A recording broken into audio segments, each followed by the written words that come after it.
Shalom bien-aimés frères et sœurs, je vous salue tous dans le nom de notre précieux, glorieux et merveilleux Jésus-Christ. Moi c'est le berger Blanchard Mabille. Nous comptons toujours avec notre série des enseignements dont je suis en train de parler sur l'eschatologie. Ça veut dire les études des événements du temps de la fin. Jésus notre Seigneur, juste avant qu'il puisse aller au ciel, il a fait une promesse à ses disciples. Il fait une promesse à l'Église. Lorsque nous lisons la Bible dans le livre de Jean 14, le verset 3, Jésus il dit ceci: je m'en vais vous préparer une place et je reviendrai vous prendre avec moi, afin que là où je suis, que vous aussi vous y soyez. Donc Jésus fait une promesse qu'il est allé préparer un endroit et ensuite il va revenir pour prendre ses disciples, afin qu'eux aussi puissent rester ensemble avec lui. Dans plusieurs endroits de la Bible, Jésus continue toujours à affirmer ces choses, en disant qu'il y a suffisamment de demeure, il y a suffisamment de la place au ciel. Si ce n'était pas le cas, il n'allait pas promettre à ses disciples. Bien aimé, imaginez un peu le ciel. Lorsque souvent nous regardons à la télé, nous voyons des beaux pays, des bels endroits. Maintenant, imaginez un endroit qui vaut 100 fois plus, même 1000 fois plus que tout ce que nous avons vu de beau ici sur la terre. Bien aimé, il n'y a pas un endroit qui ressemble au ciel. Et c'est cet endroit-là que Jésus nous promet. Il a dit que je m'en vais préparer cet endroit et je reviendrai vous prendre. En fait, là où je suis, que vous aussi, vous y soyez. Lorsque Dieu a créé l'humanité, il a donné à l'homme le pouvoir, la domination sur toute les créations. Mais lorsque le diable est venu en fait d'inciter l'homme à pécher, et l'homme a péché contre son Dieu. Lorsque Adam a péché, il a perdu la domination, il a perdu le pouvoir que Dieu lui avait donné. Et quelque part, Satan l'a réclamé. C'est plus l'homme qui règne, c'est le diable qui règne dans ce monde. Voilà pourquoi on appelle le diable le prince de ce monde. C'est lui qui règne. Alors le plan de Dieu est de détruire les diables et ses démons.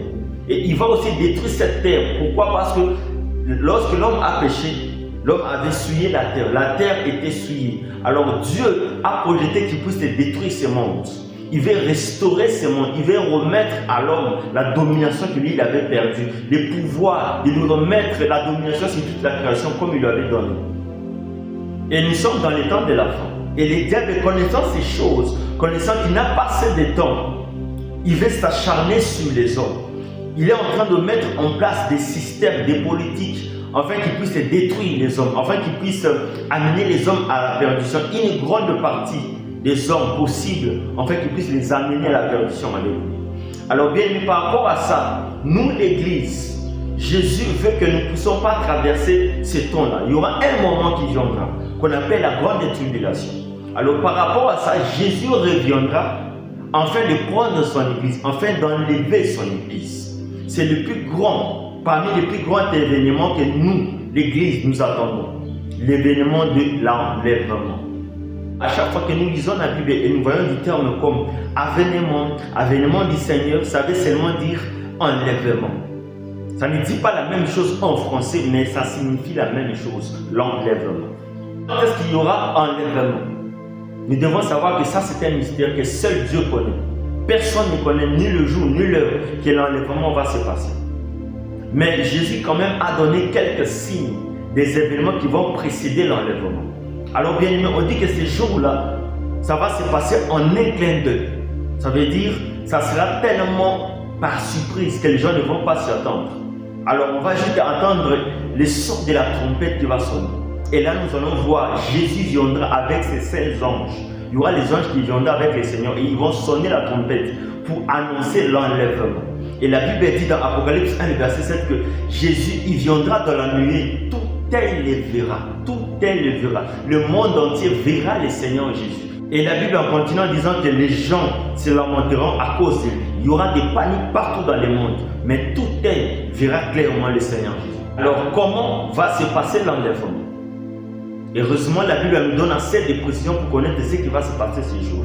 Nous devons savoir que l'enlèvement va se passer en deux étapes.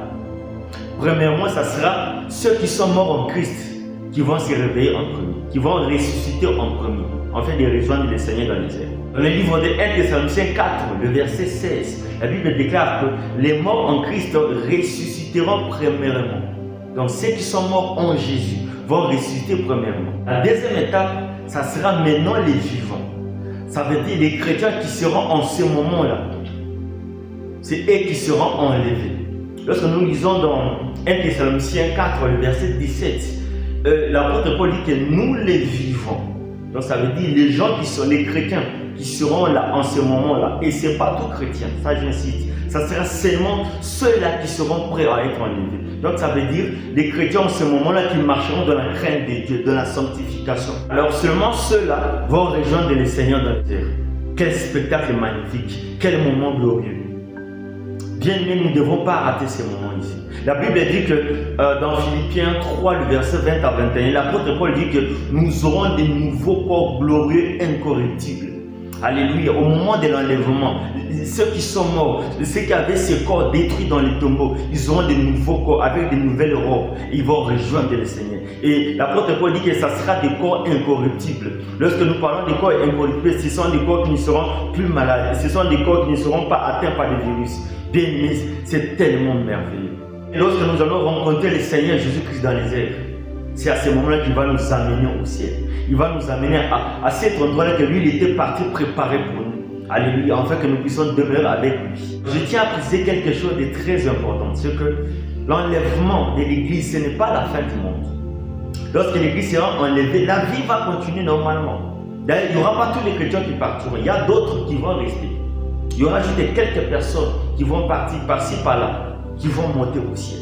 Et d'autres personnes resteront et la vie va continuer normalement. Mais le problème, ce qui va se passer, c'est que juste après ce moment de l'enlèvement, il y aura le moment, la période qu'on appelle la grande tribulation. La période de graissement des dents, où il y aura la colère de Dieu, où il y aura des choses extraordinaires, terribles qui vont se manifester. Alors, ce moment-là de tribulation, ça sera les chrétiens qui ne seront pas prêts, qui vont rester. Israël, il va traverser le moment de la tribulation et les nations, ils vont traverser ces moments-là. Alors pendant qu'il y aura toutes ces choses, nous serons avec notre époux au ciel, en train de festoyer, en train d'admirer la perfection du ciel. Bien-aimés, quelle grâce que nous avons en Jésus, notre tendre époux, notre époux qui nous aime tant. Il n'a pas voulu que la personne qu'elle aime beaucoup, qu'elle puisse traverser des moments compliqués. Elle prépare un endroit, en fait, qu'ils puissent rester ensemble avec lui. Et puis, encore dans Apocalypse 2, le verset 17, la Bible dit que nous aurons des nouveaux noms. Alléluia, c'est tellement glorieux. Nous aurons des noms célestes. Nous allons nous débarrasser de ces noms ici que nos parents biologiques, nos parents physiques nous ont donnés. Dieu lui-même va nous donner des nouveaux noms. Quelle gloire, c'est tellement merveilleux. Jésus nous aime tellement, Dieu nous aime tellement qu'il n'a pas voulu supporter nous voir traverser la grande tribulation. Ces moments compliqués d'horreur, des pleurs, des graissements des dents. Dieu n'a pas voulu en fait que son épouse puisse traverser ces moments. Dans 1 Thessaloniciens 5, le verset 9, la Bible déclare clairement que Dieu ne nous a pas destinés à la colère à venir. Lorsqu'on parle de la colère à venir, on parle de cette période de la tribulation. Alléluia. Mais il a dit qu'il nous a donné par l'acquisition du salut par son Fils Jésus-Christ. Dieu est tellement merveilleux. Bien aimé, la Bible déclare ceci dans le livre de Hébreux 2, le verset 3. La Bible dit: comment échapperons-nous en négligeant un si grand salut? Alléluia. En négligeant un si grand salut. Bien aimé, je vais faire un appel solennel. Toi qui m'écoutes, peut-être que tu n'as pas reçu Jésus dans ta vie. C'est le moment bien aimé. Ne néglige pas ces grands saluts. Ne néglige pas.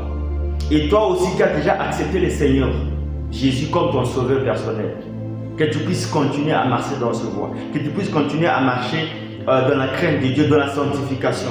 Parce qu'il y a plus de temps, très bientôt, il va revenir. Alors lorsqu'il reviendra, qu'il puisse te trouver déjà que tu es prêt. Tu t'es déjà préparé en étant enlevé. Que Dieu nous bénisse.